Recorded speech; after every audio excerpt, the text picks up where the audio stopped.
Here's 5 reasons why you should not send your children for music lessons. And before we go deeper, let me share with you the most common scenario that I'm sure all of the teachers have encountered before. So here's the scenario. The student lacked practice time due to a very tight daily schedule. That leads to a very slow progress in class, which in turn prompted the parents to question the effectiveness of each lessons and also question the credibility of the teacher. In order to resolve a problem, we should look at the issue from a higher perspective, much like looking at a maze from a helicopter. Very often, our rebellious inner child is compelled to remember the things that we should not do instead of the things that we should do. So I've compiled a list of the reasons why you should not send your child for music lesson. Reason number 1, when you don't have an instrument at home. Now, isn't it ridiculous if you expect a child to be able to write when you don't provide the child with pencil and paper? There's not one skill in this world that does not require practice. So, providing the tool, the right tool, is very essential in the journey of learning any skill at all.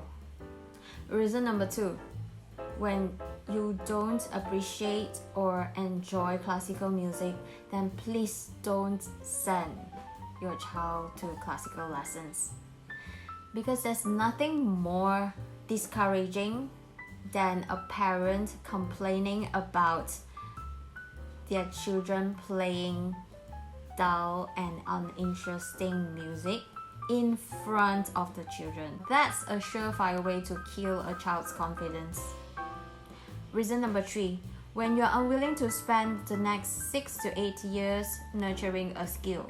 Most parents have unrealistic expectations when it comes to the timeline because the media is constantly bombarding the general public with a parade of child prodigies.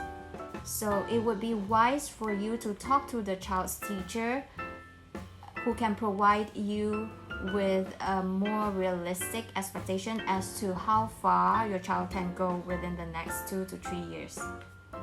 Reason number 4, when you believe that any instruments can be self-taught, then it's best not to send your child for classical lessons. If at the very core you believe that you don't need lessons from a teacher, then you are bound to harbor doubt and resentment towards lessons.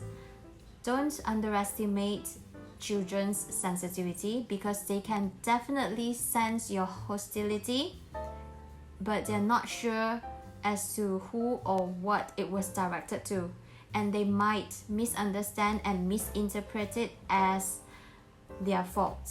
So you will be indirectly paving a path of guilt and shame in your child. Reason number 5, when you have the wrong intention. So why do you want to send your child for music lessons? Now let me tell you what is the ultimate goal of a classical musician. It is to be able to play a piece exactly as it was intended by the composer through a process called internalization. Now, what exactly does it mean? To put it simply, you learn everything there is to learn about the composer and the composition, and then you play it as if you've been possessed by the spirit of the composer. Like if you're playing a Beethoven piece, then you play it as if Beethoven's spirit has possessed you. So is there a next level? Yes. The next level would be to be able to play a Beethoven like Beethoven, but with a hint of your own flair. Along the way to pursue mastery of any instrument, your child would develop the very much needed instinctive abilities such as imagination, perception, sensitivity towards the external environment, creativity, self-confidence, and also emotional expression, to name a few. My conclusion is that if your intention and your learning objective for your child that you have in mind does not in any way align to the skills that I've just mentioned prior to this, then it's probably best not to send your child for music lessons. I've had experience with parents who are the complete antithesis of me and everything that I stand for.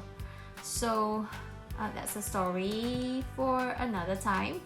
So what I learned from that was that parents and teachers should at least be able to meet eye to eye at a very fundamental level, just to ensure that all the upcoming goal setting and